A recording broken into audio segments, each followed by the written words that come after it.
तो हाय सांग माने बाय बाय यूट्यूब चैनल को आपण मानको पुणी थे स्वागत। एबे हमें देखिबा ए जो बीएड एग्जाम रो किछि बछा बछा MCQ reproduction in flowering plant रो तो फ्लावर रिप्रोडक्शन किछि किछि बछा बछा एमसीक्यू गुडा को देखिबा। चलंत देरी न करिया हमें देखिबा, परीक्षा बहुत अल्प दिन रहिला।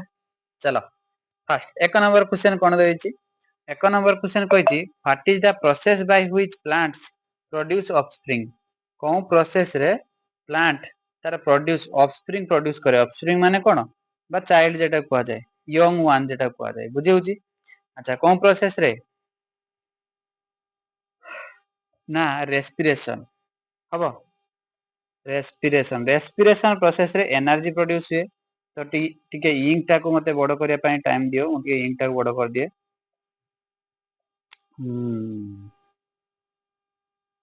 बस रेस्पिरेशन हबो नहीं कहीं ना रेस्पिरेशन टा होची मन रखो energy produces. Energy process, energy टा जो प्रोसेस रे तयारी होता आमे ता कोन कहबा रेस्पिरेशन। रिप्रोडक्शन प्रोसेस रे ही हमर यंग वन बा चाइल्ड बर्थ बा प्रोड्यूसेस ऑफस्प्रिंग हुए, बुझी होची। तेन करेक्ट आंसर हैला ऑप्शन नंबर बी। तापर ट्रांसपिरेशन टा कोन ना ट्रांसपिरेशन आमे जानिछु जे वाटर लॉस प्रोसेस टा को आमे कोन कहू ट्रांसपिरेशन। फोटोसिंथेसिस कोन ना फूड मेकिंग आमे कहि पारे कोन फूड मेकिंग। खाद्य जो प्रस्तुत करे किए प्लांट ताको फूड मेकिंग भी कहि पारिया, बुझी होची। चलंतु आमे डेरी न करी 2 नंबर क्वेश्चन बुझिया। Which part of the flower produces pollen. Flower रो कोन पार्ट टा पोलन प्रोड्यूस करिया पई हेल्प करे। पोलन माने कोन ना आमे जानिचे पोलन ग्रेन। अच्छा मु पार्ट गुडा को गोटे गोटे कहि दोची। एटा फीमेल पार्ट कर देली। फीमेल आउटा को ऊपर टा को स्टिग्मा को जाय, एटा को स्टाइल को जाय, एई पोर्शन टा को ओवारी को जाय, बुझी हला। अच्छा एटा धरा जे गुटे फ्लावर सांगे सांग कर देबा कोन अछि चित्र रे, सांगे सांग चित्र कर देबा। एईटा को देखो मन पका मेल रो स्टामेन को जाय, एटा कोन को जाय मेल रो स्टामेन को जाय, बुझी होची। ए स्टामेन रु एटा को को जाय आंथर, एटा को को जाय फिलामेंट। ए दीटा को मिसे की स्टामेन को जाय। ए आंथर रु तयारी होय किए ना पोलन ग्रेन।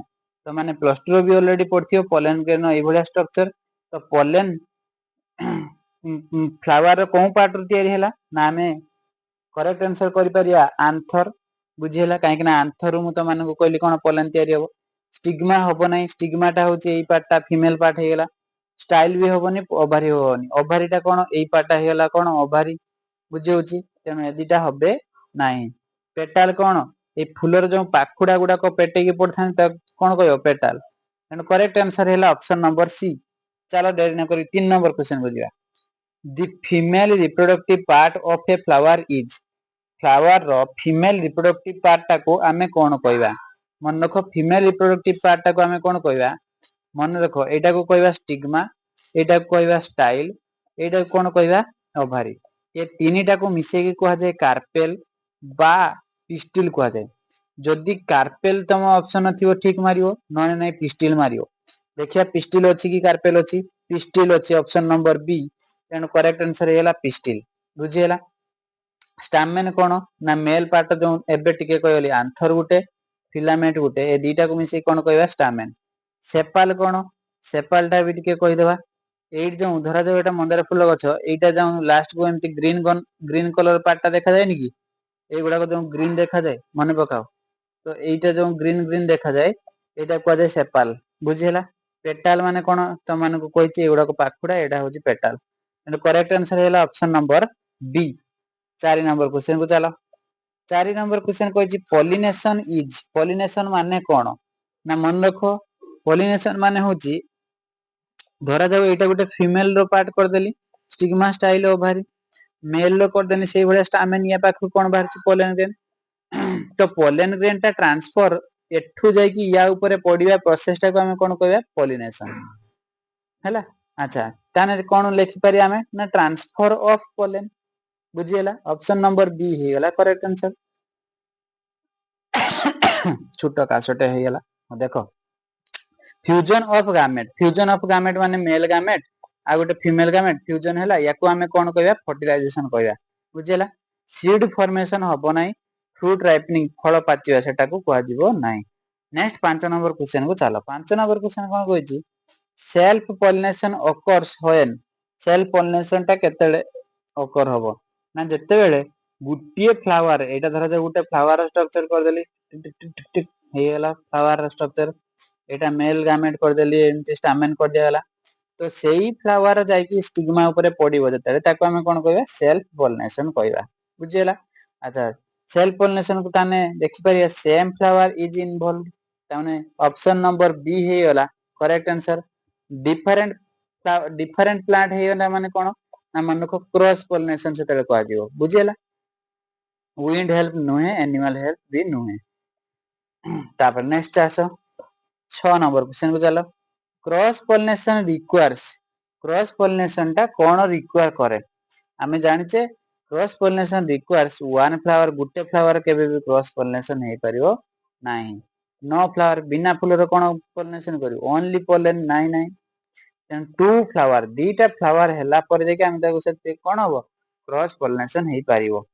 नेक्स्ट क्वेश्चन को चले 7 number fertilisation in plants is plant रो फर्टिलाइजेशन इज त कोन कहया ना pollen transfer gamete fusion pollen transfer हबो नाही कन्ना एटा पॉलिनेशन कहया। सीड डिस्पर्सल हबो नाही जर्मिनेशन कहबा नाही मंजीटा जतले गजा हो ताको कहबा कोन जर्मिनेशन। अच्छा गामेट फ्यूजन टिके आगरो भी त माने कह देली मेल गामेट गोटे फीमेल गामेट एटा धर मेल फीमेल एमति रहिगला जायगोट हेगला तो ताकू जतले गामेट दिटा फ्यूजन हेले ताकू सेते कहबा में कोन फर्टिलाइजेशन क्लियर समझते। नेक्स्ट क्वेश्चन को चलो। नेक्स्ट क्वेश्चन कोन कहिछि देखो after fertilisation ovule becomes dash ovule कथा कहला अरे अरे ये ओव्यूल टा केटी अछि आगे टिके देखि दी ए स्ट्रक्चर कर देले संगे संग ता भीतर एमती गुटे स्ट्रक्चर ओव्यूल रो स्ट्रक्चर एई भलिया त माने पाइबो देखिया पई बुझिउछि। एई भलिया गुटे ओव्यूल त माने प्लस 2 बेले पढिथियो स्टिग्मा रहला स्टाइल रहला एटा रहला ओभारी बुझिउछि एईटा को कहबा कोन ओव्यूल ओव्यूल। फर्टिलाइजेशन परे आफ्टर फर्टिलाइजेशन ए ओव्यूल टा हे जाय मनक सीड हे जाय ए ओभारी टा हे जाय मनक फ्रूट हे जाय फ्रूट हे जाय ये डिजेनरेट हे जिवो ये भी डिजेनरेट हे जिवो तेनु करेक्ट आंसर एठी आसी जिवो कोन ना 8 नंबर क्वेश्चन आसीला करेक्ट आंसर त माने निजे को आफ्टर फर्टिलाइजेशन ओव्यूल बिकम्स कोन लिखिला सीड अछि सीड क्लियर फ्रूट टा कोन हबो ओभारी फ्लावर डिजेनरेट हे जिवो रूट किछि दरकार नाही।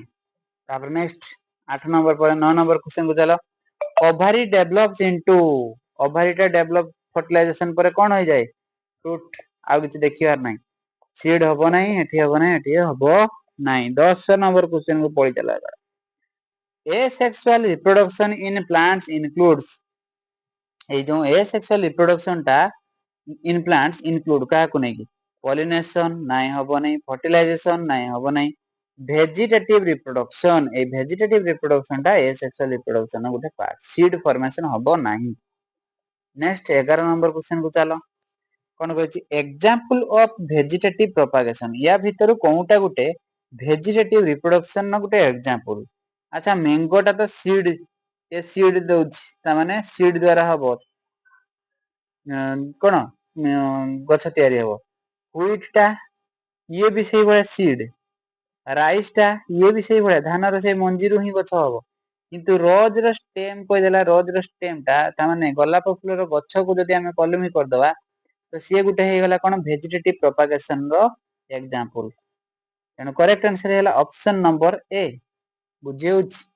12 नंबर को चला ब्रायोफाइलम रिप्रोड्यूस बाय ब्रायोफाइलम आगे किए बेगी ब्रायोफाइलम होची मनको उडिया रो कहि दोची अमर पई अमर पई अमर पई गछ जो तो माने छुट्ट बेले खाता पत्र रे एमती रखिथिवो ए जो अमर पई पत्र टा को एमती हेतिवो मने पका पूरा डिटो चित्र टा कर दोथियो ए उडी छोट छोट गछ होतो तारा पत्र रु गजा होतो तो जो पत्र रु गजा होतो माने संगे संगे एटा हैला कोन अमर पई तो तार लीफ रु होची तेन करेक्ट आंसर हैला ऑप्शन नंबर बी। 13 नंबर को चलो आगे की जीवा आ बेसी वेट करबा नै potato reproduce by dash a जो पोटैटो माने की हुए आलू बुझिला तो पोटैटो रिप्रोड्यूस बाय पोटैटो रो रिप्रोडक्शन प्रोसेस टा कोउटा हुए ना मन रख एटा को स्टेम ट्यूबर तार स्टेम ट्यूबर रु रिप्रोड्यूस टा हुए बुझिउछि। नेक्स्ट क्वेश्चन को चलो बानाना रिप्रोड्यूस बाय कदली गछरो कदली गछ चिनि पारछ ना नाइबे एई भलिया कदली पत्र हेतियो मझिरे एमती ଚିକେନ ମଟନ କଲା ବେଳେ ତାକୁ ଯାଇକି ଫିଷ୍ଟ ଯେତେବେଳେ ହଉଥିବ କରି ଖାଇଥିବ। ତ କଦଳୀ ଗଛର ଯୋଉ ଛୁଟିଆ ଏମିତି ତା ସାଇଡ ରୁ ଗୋଟେ ପୁଆ ଭଳିଆ ବାହାରିଥିବ ଆଉ ଗୋଟେ ଛୋଟ ଗଛଟେ ସେଟା କୋଉଠୁ ବାହାରିଥିବ ସେଟା କୁହାଯାଏ ମନେ ରଖ ରାଇଜମ। ସେଟା କଣ କୁହାଯାଏ ରାଇଜମ ବୁଝିହେଲା। ତ ରାଇଜମ ରୁ ହିଁ ତାର ରିପ୍ରଡ୍ୟୁସ ଟା ହୁଏ। ସିଡ୍ ନୁହେଁ କି ଷ୍ଟେମ୍ ନୁହେଁ ତାର ଷ୍ଟେମ୍ ହିଁ ନାହିଁ ଲିଭ୍ ବି ହବ ନାହିଁ। ନେକ୍ସଟ 15 ନମ୍ବର କ୍ୱେଶ୍ଚନ କୁ ଚାଲ। 15 ନମ୍ବର କ୍ୱେଶ୍ଚନ କହିଛି ସିଡ୍ ଜର୍ମିନେସନ ରିକ୍ୱାର୍ସ। ସିଡ୍ ଜର୍ମିନେସନ ମାନେ କଣ? ଏଇଟା ଧରାଯାଉ ଗୋଟେ ବୁଟ ଯୋଉ ସକାଳେ ଉଠିକି ଆମେ ଡେଲି ଖାଉଛେ ବୁଟ। ଏଇ ବୁଟ ଟା ଗଜା ହେଲା ତାର ହଠାତ୍ କଣ ମନେ ହେଲା କେଜାଣି ଗଜା ହେଇଗଲା। ବୁଝି ହଉଛି ନା ନାଇଁ ତ ଏଇ ବୁଟ ଟା ଯୋଉ ଗଜା ହେଲା ତ ୟା ପାଇଁ କଣ କଣ ଦରକାର ପଡିଲା ମତେ କହିଲେ ଦେଖିବା ସନଲାଇଟ ଘର ଭିତରେ ତ ବୁଟ ବି ଗଜା ହେଇଯାଉଛି ନା ନାଇଁ। ତ ସନଲାଇଟ ଦରକାର କି ନା ଲାଇଟ୍ ଅନଲି ହବ ନାହିଁ। ସଏଲ ମାଟି ଦରକାର କି ମାଟି ବି ଦରକାର ପଡିଲାନି ଫର୍ଟିଲାଇଜର କିଛି ଦରକାର ନାହିଁ। ୱାଟର ଆଣ୍ଡ ଅକ୍ସିଜେନ ତାକୁ ୱାଟର ଆଉ ଅକ୍ସିଜେନ ଯଦି ପାଇଯିବ ସିଏ ତାହେଲେ କଣ ହବ ସିଡ୍ ଜର୍ମିନେସନ। ତେଣୁ ସିଡ୍ ଜର୍ମିନେସନ ହବା ପାଇଁ ମନେ ରଖ ୱାଟର ଦରକାର ଆଉ ଅକ୍ସିଜେନ ଦରକାର ହେଲା। ଡିଫରେଣ୍ଟ ଟାଇପ ର ଅପସନ ଆସିଥିବ ତମେ ଦେଖି ଚାହିଁକି ମାରିବ। ଭୁଲ ଭାଲ କରିବ ନାହିଁ ମାନେ ପରେ ମତେ ସାର୍ କୁ ଗାଳି ଦବ। Disposal of seed helps in disposal of seed ମାନେ କଣ ନା ଗୋଟେ ପ୍ଲାଣ୍ଟ ରେ ଧରା ଯାଉ ତାର ସେଇଠି ସିଡ୍ ମଞ୍ଜି ଫଳ ଭିତରେ ମଞ୍ଜି ଗୁଡାକ ବହୁତ ହେଇଯାଇଛି। ସିଡ୍ ଗୁଡାକ ଏମିତି ଇଆଡେ ଏଇଠି ଗୋଟେ ପଡିଲା ଧରା ଯାଉ ପଡିଲା ମାନେ ଏଠି ପାଣି ବନ୍ୟା ହେଇଗଲା ଭାସିଗଲା। କିନ୍ତୁ କୌଣସି କାରଣରୁ ଡିସପୋଜାଲ ମାନେ କଣ ସେ ସିଡ୍ ଗୁଡାକ ଇଆଡେ ସିଆଡେ ହେଇକି ପଡିଥିବ। କିନ୍ତୁ ଚାନ୍ସେସ୍ ଥିବ କଣ ତାହେଲେ ଏଠି ବି ଗଛ ହବାର ଚାନ୍ସେସ୍ ଆସିଯିବ ଚାନ୍ସେସ୍ ଟା ବଢିଯିବ ନା। ତ ଏଭଏଡ ମନେ ରଖ ଓଭାର ଓଭାର କୋଡିଂ ମାନେ କଣ ନା ଗୋଟେ ଜାଗାରେ ଯେମିତି ନ ପଡିକି ବେଶୀ ଆମର ମାନେ ପ୍ରଡକ୍ସନ ଟା ବା ଗଛ ବେଶିକା ହୁଅନ୍ତୁ ସେଇ ପାଇଁ କଣ ହୁଏ ନା ସିଡ୍ ଡିସପୋଜାଲ ଟା ହେଇଥାଏ। ସିଡ୍ ଡିସପୋଜାଲ ମାନେ କଣ ବିଛୁଡିତ ହେଇକି ପଡିବା ଇଆଡେ ସିଆଡେ ବୁଝି ହଉଛି। 17 ନମ୍ବର କ୍ୱେଶ୍ଚନ କୁ ଚାଲ। 17 ନମ୍ବର କ୍ୱେଶ୍ଚନ କଣ କହିଲା ୱିଣ୍ଡ ଡିସପୋଜାଲ ଏକ୍ଜାମ୍ପଲ ୱିଣ୍ଡ ତା ମାନେ ଯୋଉ ଏୟାର ଥ୍ରୋରେ ଯୋଉ ଡିସପୋଜାଲ ହେଇଯାଏ ତାକୁ କଣ କହିବ ୱିଣ୍ଡ ଡିସପୋଜାଲ। ସେଟା କାହାର ଏକ୍ଜାମ୍ପଲ ମନେ ରଖ କଟନ ହଉଛି ୱିଣ୍ଡ ଡିସପୋଜାଲ ର ଏକ୍ଜାମ୍ପଲ ବୁଝିହେଲା। କୋକୋନଟ ଟା ମନେ ରଖ ୱାଟର ଥ୍ରୋରେ ଡିସପୋଜାଲ କେନା ପବନ କଣ ନଡିଆ ଗୁଡାକ ଉଡିଯାଏ କି କେବଳ ବନ୍ୟା ଫନିଆ ଯଦି ହେଲା ତାହେଲେ ତା ଉପରେ ନଡିଆ ଟା ଭାସିକି ଇଆଡେ ଗୋଟେ ଜାଗାରୁ ଆଉ ଗୋଟେ ଜାଗା ଯାଇପାରିବ। ତେଣୁ ତାକୁ କୁହାଯାଏ ୱାଟର ଡିସପୋଜାଲ ବୁଝି ହଉଛି। ଆଚ୍ଛା ନେକ୍ସଟ ଆମେ ଯିବା 18 ନମ୍ବର କ୍ୱେଶ୍ଚନ କଣ କହିଛି ଦେଖି animal disposal example animal disposal example କଣ ଦେଖିବା। ମନେ ରଖ ଏନିମାଲ ଡିସପୋଜାଲ ଏକ୍ଜାମ୍ପଲ ହଉଛି ଜାନ୍ଥିୟମ ମାନେ କଣ ଏଇଟା ଗୋଟେ ୱାନ ଟାଇପ ଅଫ ବଣୁଆ ଗଛ ଏଟା ଯାହାକି ତମର ଅ କଣ ଫରେଷ୍ଟରେ ଦେଖାଯାଏ ଜଙ୍ଗଲୀ ଗଛ ଏଟା ଗୋଟେ ହେଲା କଣ୍ଟା ଝାଡ ମାନେ ଏ ଗଛ ଟା ଗୋଟେ କଣ୍ଟା ଭଳିଆ ହେଇଥାଏ ଆଉ ମନେ ରଖ ୟାକୁ କଣ୍ଟାଳିଆ ଗଛ ବି କୁହାଯାଏ ଏଇଟା କଣ୍ଟାଳିଆ ଗଛଟା ଗୋଟେ ହେଲା। କଣ୍ଟାଳିଆ ଗଛଟା ପ୍ଲାଣ୍ଟ ଟା ହେଲା ତ ଏ ପ୍ଲାଣ୍ଟ ର ମଞ୍ଜି ବି ସେଇଭଳିଆ ଟିକେ କଣ୍ଟାଳିଆ। ଯେତେବେଳେ ଆନିମାଲ ଯେକୌଣସି ଗୋଟେ ଆନିମାଲ ର ସ୍କିନ୍ ଲାଗିଗଲା କି ଯେକୌଣସି ଗୋଟେ ଜିନିଷ ଲାଗିଗଲା ସେ ଗଛକୁ ତ କିଛି ଯାଇକି କେହି ମାନେ ମଞ୍ଜି ଟା ବ୍ରେକ୍ କରିପାରିବନି ତ ଯେକୌଣସି ଗୋଟେ ଫଳ ଯଦି ମାନେ ଆନିମାଲ ତାର ସ୍କିନ୍ ଫିନ୍ ଲାଗିଗଲା ସେ ମଞ୍ଜି ଟା ସେଇଠୁ କଣ ହେଇଯାଏ ବ୍ରେକ୍ ହେଇଯାଏ ବା ଡିସପୋଜାଲ ହେଇଯାଏ। ତ ଏଇଟା କାହା ଦେଇକି ହେଲା ଏନିମାଲ ଦେଇକି ହେଲା ଏନିମାଲ ଥ୍ରୋ ରେ ତ ସେଇ ପାଇଁ କୁହାଯାଏ ଆନିମାଲ ଡିସପୋଜାଲ ର ଏକ୍ଜାମ୍ପଲ କିଏ ମନେ ରଖ ଜାନ୍ଥିୟମ ବୁଝି ହଉଛି। ତାପରେ ନେକ୍ସଟ କ୍ୱେଶ୍ଚନ କୁ ଚାଲ ଯିବା 19 ନମ୍ବର କ୍ୱେଶ୍ଚନ କହିଛି ୱାଟର ଡିସପୋଜାଲ ଏକ୍ଜାମ୍ପଲ ଏବେ ଟିକେ ଆଗରୁ ତ ମାନଙ୍କୁ କହିଦେଲି କୋକୋନଟ ନଡିଆ ଇଏ ହଉଛି water disposal example last 20 number question କୁ ଚାଲ 20 ନମ୍ବର କ୍ୱେଶ୍ଚନ କହିଛି the process of seed developing into a plant ଯେତେବେଳେ ସିଡ୍ ଟା ଡେଭଲପ ହେଇଯିବ ଗୋଟେ କଣ ହେଇଯିବ ଧୀରେ ଧୀରେ ତିଆରି ହେଇକି ନା ପ୍ଲାଣ୍ଟ ତିଆରି ହେଇଯିବ ସେ ପ୍ରୋସେସ ଟାକୁ ଆମେ କଣ କହିବା ନା ଆମେ ଜାଣିଛେ ସମସ୍ତେ ସେ ପ୍ରୋସେସ ଟାକୁ ଆମେ କହିବା ସିଡ୍ ଜର୍ମିନେସନ ମନେ ରଖ seed ଜର୍ମିନେସନ developing into a plant ତାହେଲେ ତାକୁ କଣ କହିବା ଜର୍ମିନେସନ ପଲିନେସନ ହବନି କି ଫର୍ଟିଲାଇଜେସନ ହବନି କି ଗ୍ରୋଥ ହବ ନାହିଁ ତ ହେଇଗଲା କଣ ଜର୍ମିନେସନ। ତମମାନଙ୍କୁ 20ଟା କ୍ୱେଶ୍ଚନ ରୁ 20ଟା ରୁ କେତେ ମାର୍କ ରଖିଲ ତମାନେ ମତେ କମେଣ୍ଟ ମାଧ୍ୟମରେ ଜଣେଇବ। ଦେଖ 20ଟା ଯାକ କ୍ୱେଶ୍ଚନ ଆଲୋଚନା କରିଦେଲି ଯଦି ଆକ୍ଚୁଆଲି ଭିଡିଓ ତମମାନଙ୍କୁ ଭଲ ଲାଗିଛି ଲାଇକ୍ ସେୟାର ସବସ୍କ୍ରାଇବ କରିଦବ ତାକି ତମ ସାଙ୍ଗ ମାନେ କି ତମର ବନ୍ଧୁ ମାନେ ସବୁ ହେଲ୍ପଫୁଲ ହେଇପାରିବେ ଏ ଭିଡିଓ ଦେଖିକି ରହିଲି ଜୟ ଜଗନ୍ନାଥ ଜୟ ଭୋଲେନାଥ। ଯଦି ଭଲ ଲାଗିଛି ସବସ୍କ୍ରାଇବ କରିବ ଆଉ।